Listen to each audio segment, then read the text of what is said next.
ressuscitador, coletor de sanguessugas, radar humano e até cortador de gelo. Antes dos muitos avanços tecnológicos, a humanidade teve algumas profissões pra lá de bizarras. Algumas que você nem vai acreditar. Aqui é o Ivan Lima e sejam bem-vindos.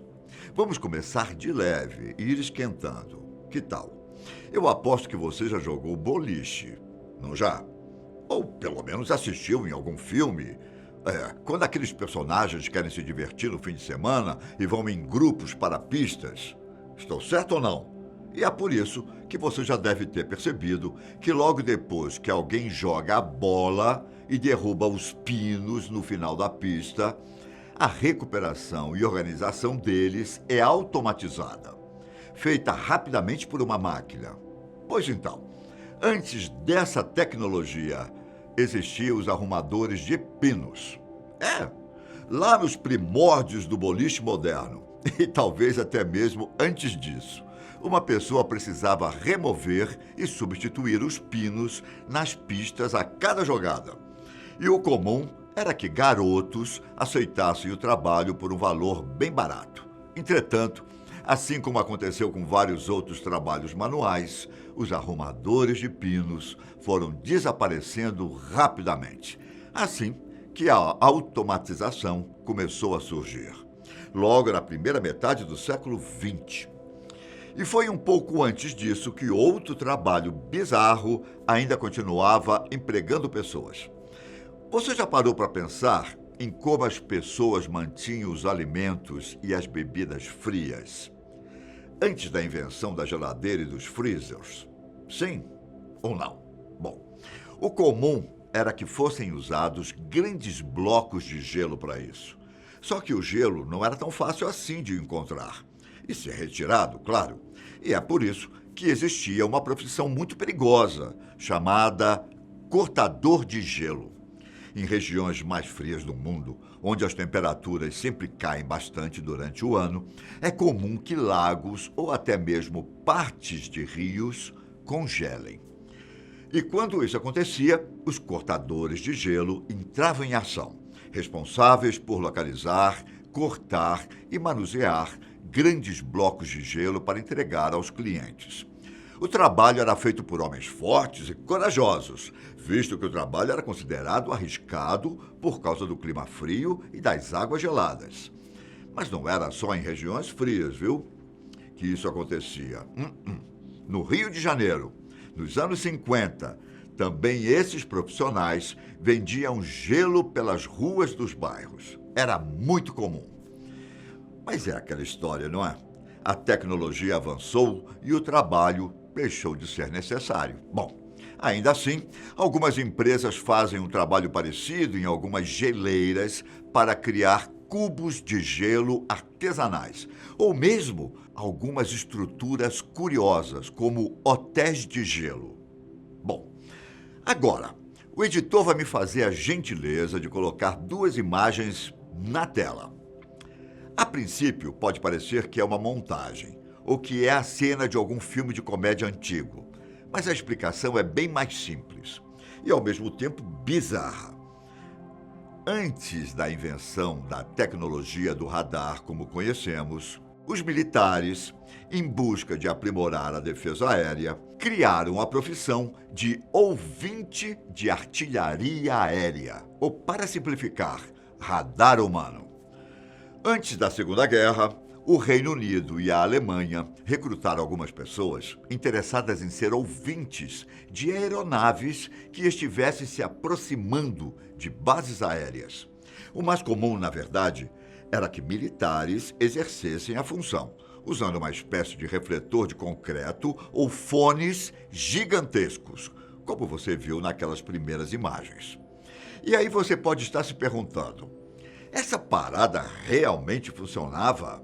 Olha, bom, depende do que você quer dizer com funcionava. As bugigangas ajudavam a detectar o som dos motores dos aviões inimigos. Você quer saber se isso funcionava? Sim, claro.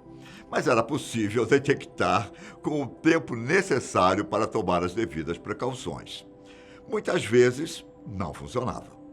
Em algumas ocasiões, a aeronave estava tão perto, quando foi ouvida, que de nada adiantava.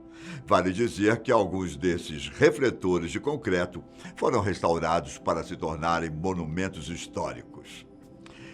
Quem aí tem dificuldade de acordar cedo, mesmo colocando 5 alarmes no celular? Toca a primeira vez, toca a segunda e na terceira você nem escuta mais e perde o horário. É isso, não é? Bom, mesmo com esses contratempos, é inegável que as coisas são mais fáceis hoje em dia do que antigamente. E sabe como as pessoas faziam para acordar no horário certo? Elas contavam com a ajuda dos despertadores humanos. Na época da Revolução Industrial, algumas pessoas eram pagas para bater na porta de casas ou mesmo usar varas para bater em janelas com o objetivo de acordar os clientes para que eles fossem trabalhar. Essas profissões eram mais famosas na Grã-Bretanha e na Irlanda. Só que não demorou muito para que os despertadores se tornassem mais acessíveis para o público e a profissão desaparecesse. Ainda assim, acredite se quiser, algumas partes do Reino Unido ainda tinham despertadores humanos até a década de 1970. Agora, deixa eu te perguntar uma coisa. O que você faz quando aparece um rato na sua casa? Sai correndo? Tenta apanhá-lo? Ou chama alguém para ajudar? Bom, com o surgimento da peste negra na Europa, que assustou as pessoas durante vários anos, a profissão de caçador de ratos passou a ser importantíssima para manter a saúde pública em dia. Lá no continente europeu, a população de ratos era muito grande, considerada bastante perigosa pela possibilidade de transmitir doenças. E é por isso que algumas pessoas passaram a trabalhar para pegar os roedores em bairros residenciais. Só que existia um risco na profissão.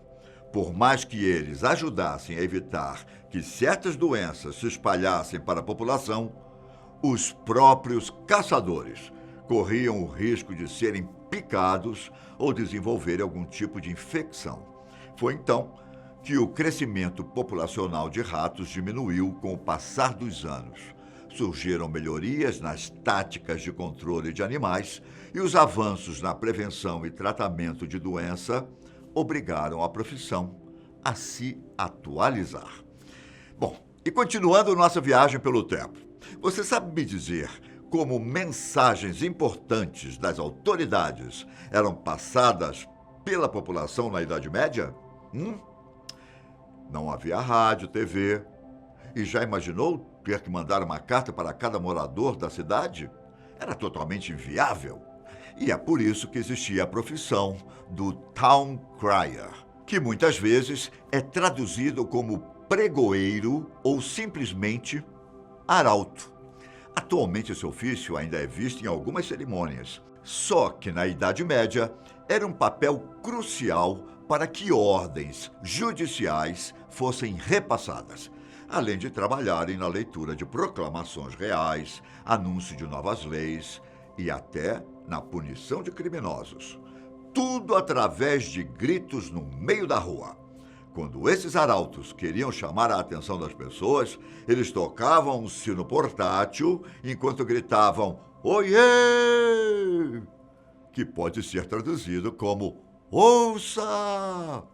O comum na Inglaterra era que os arautos usassem roupas ornamentadas com chapéus bem chamativos e característicos.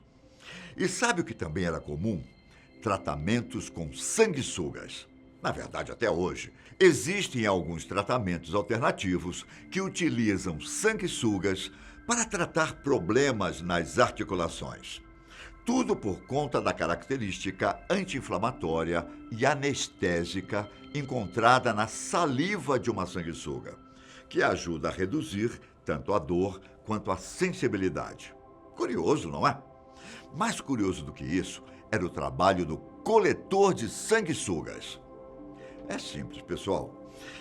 Nos séculos XVIII e XIX, Tanto no Reino Unido quanto nos Estados Unidos, esse tipo de tratamento era muito comum. Mas, para que os médicos pudessem usá-lo, eles precisavam das sanguessugas, certo? Bom, daí surgiu a profissão, com pessoas trabalhando em águas de pântanos para colher o pequeno animal. O comum era que eles colocassem cavalos na água e logo depois retirassem as sanguessugas que se prendiam na pele deles. Só que nem sempre havia cavalos.